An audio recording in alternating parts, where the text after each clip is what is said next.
Cristo, Senhor dos céus, sois livres de todo mal, martírios de Santa Igreja.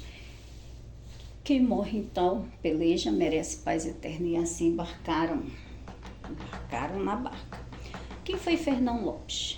Ele surgiu em 1390 e 1460, foi o maior representante da prosa historiográfica humanística, além de fundador da historiografia portuguesa. Antes dele, a historiografia de Portugal se resumia nos nobiliários, ou seja, os livros de linhagem que reuniam as árvores genealógicas dos nobres medievais. Assim, ele ampliou esse conceito, escreveu obras de grande valor artístico e histórico sobre a história dos reis de Portugal, das quais merecem destaque. Trecho da crônica de El Rei Dom Pedro I de Fernão Lopes. Vamos ver o que diz.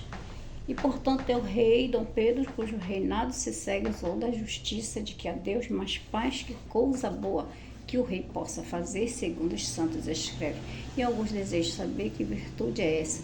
E, pois, é necessária ao rei, se o é assim ao povo vós, naquele estilo, que o simplesmente apanhamos, ou podeis ler por esta maneira: justiça é uma virtude que é chamada toda virtude. Assim, que qualquer que é justo, este cumpre toda a virtude, porque a justiça, assim como lei de Deus, defende que não forniques, nem sejas gargatão, e a virtude da castidade e da temperança, e assim podeis entender dos outros vícios e virtudes.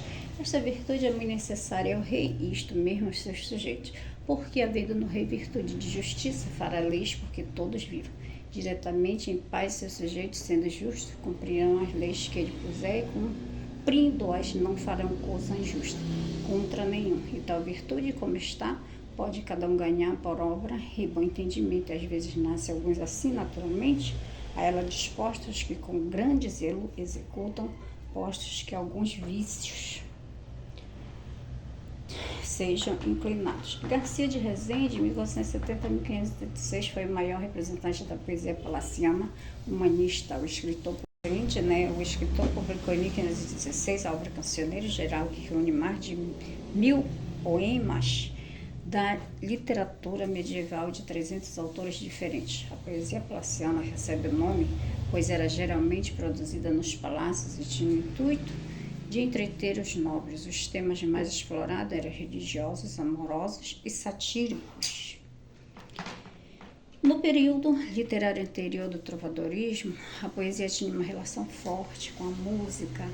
No entanto, com o humanismo, ela se dissocia da música e parte para o teatro. Além disso, a poesia palaciana do humanismo inovou os aspectos formais da produção poética, com o uso da redondilha maior, versos com 7 sílabas poéticas, que conferia maior ritmo e memorização em detrimento da redondilha menor, versos com 5 sílabas poéticas. Trechos de trova de Inês Garcia, vamos ver, Rezende. Qual será o coração tão cruz sem piedade, que lhe não cause paixão, ou há tão grã crueldade, e morte tão sem razão? Triste de mim inocente, que por ter muito fervente lealdade, fé e amor, o príncipe meu senhor me mataram cruelmente. A minha desaventura, não contente de acabar, por me dar maior tristura, me foi porém tanta altura para de alto derribar-me, que se me matara alguém antes de ter tanto bem, das chamas não ardera, pais filhos nem conhecera, nem me chora ninguém.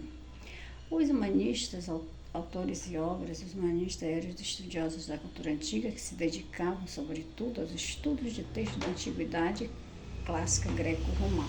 Todos eles foram influenciados por características do período, como culto às línguas e às literaturas greco-latinas, que são os modelos clássicos.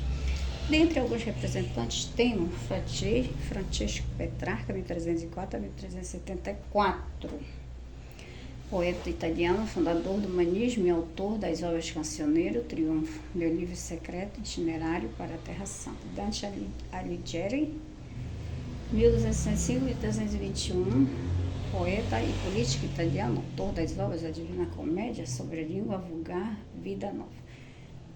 Giovanni Boccaccio, 1313 a 1375, poeta italiano e autor das obras Decameron,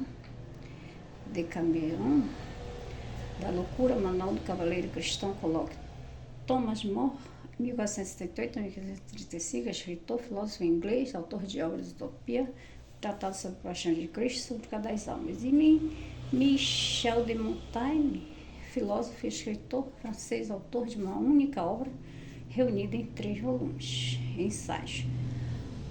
Podemos dizer que o humanismo surgiu no século XV na Itália, mais precisamente na cidade de Florença, durante o período do Renascimento cultural. Por isso, ele também é chamado de humanismo renascentista. Esse movimento intelectual de valorização do homem influenciou diversos campos de conhecimento: filosofia, ciências, arte, literatura, escultura, artes plásticas. Rapidamente se espalhou por outros países da Europa. Então aqui nós temos a época renascentista, que foi um movimento importante das artes, transformação na mentalidade europeia, alguns fatores que permitiram surgir uma nova visão do ser humano e foram a invenção da imprensa de Johannes Gutenberg, que proporcionou a expansão do conhecimento antes controlado pela Igreja, as grandes navegação, a expansão marítima europeia, que ampliaram os horizontes europeus, a crise do sistema feudal, a decadência, começou a surgir vilarejos, eles foram formando pequenos vilarejos, pequenas cidades, e nasce a burguesia, Por diversas atividades comerciais despontavam, dando início à nova moeda mercantilista, troca de dinheiro, moeda de troca.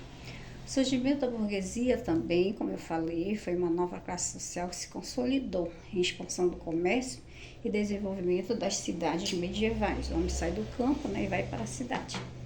Todas essas mudanças aqui foram necessárias, os velhos valores e passem desenvolvido entre fé e a razão. Diante disso, o teocentrismo, Deus como centro de todas as coisas, e a estrutura hierárquica medieval, nobreza, clero, povo, sai de cena, dando lugar ao antropocentrismo, um homem moderno, um homem com pensamentos inovadores, como centro do mundo. Então, esse foi o ideal do humanismo renascentista. Então, gente, aqui nós temos a nossa aula de hoje, falando do que é humanismo. Nós tivemos uma visão humanística, ao contrário do teocentrismo, que o homem teocentrista, ele tinha uma visão espiritual, e o homem humanística, uma visão onde o predomínio da razão, ele pensava nele, ele mesmo, então ele era o centro do universo. Ocorreram várias mudanças. O homem da era medieval, ele era um homem, vamos dizer, mais tosco. O homem do humanismo, não, um homem mais racional, predomínio da razão. Ele sabia tudo o que ele tinha que fazer e como ele faria. Tanto que ele mudou toda a filosofia dele. Ele deixou de ser um teocentrista e passou a ser um antropocentrista. Surgiram várias descobertas científicas, filosóficas, surgiu o Renascimento, que inovou a arte, como nós temos várias obras do Renascimento, Leonardo da Vinci. Então aqui eu deixo o meu recado. Eu sou a professora Ocileide, se inscreva no meu canal, nós teremos mais aulas, vocês participarão. De acordo com a participação de vocês, eu vou continuar postando para vocês os momentos históricos literários da literatura portuguesa, literatura brasileira, e falar em alguns momentos de redação gramática. Eu sou Ocileide Santos, se inscrevam no meu canal. Eu aguardo vocês para mais uma aula. YouTube, Facebook, Instagram, Kawaii. E um grande abraço a todos. Até a próxima!